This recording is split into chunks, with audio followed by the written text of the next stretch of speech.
किसी गांव में एक साधु रहा करता था। वह जब भी नाचता था तभी बारिश होती थी। इसलिए गांव के लोगों को जब भी बारिश की ज़रूरत होती तब यह लोग उस साधु के पास जाते और उनसे अनुरोध करते कि वह नाचे, और जब वह नाचने लगते तो बारिश ज़रूर होती थी। कुछ दिनों बाद 4 लड़के शहर से गांव में घूमने आए। जब उन्हें यह बात पता चली कि किसी साधु के नाचने से बारिश होती है तो उन्हें यकीन नहीं हुआ।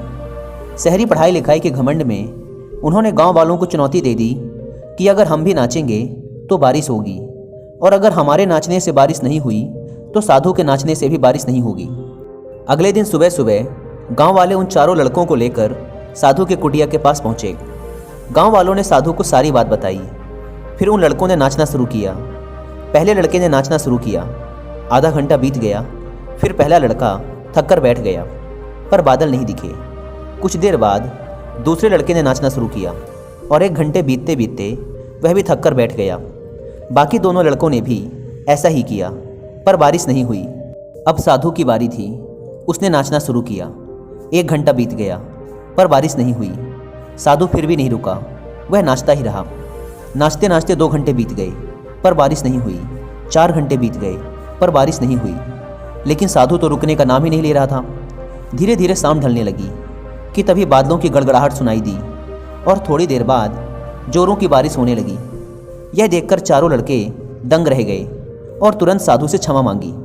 फिर चारों लड़कों ने साधु से पूछा, बाबा, भला ऐसा क्यों कि हमारे नाचने से बारिश नहीं हुई और आपके नाचने से बारिश हो गई? साधु ने उत्तर दिया, जब मैं नाचता हूँ तो 2 बातों का ध्यान रखता हूँ। पहली बात तो मैं यह सोचता हूँ कि अगर मैं नाचूंगा तो बारिश को होना ही पड़ेगा, और दूसरी यह कि मैं तब तक नाचूंगा जब तक कि बारिश ना हो जाए। सफलता पाने वाले में भी यही गुण विद्यमान होता है।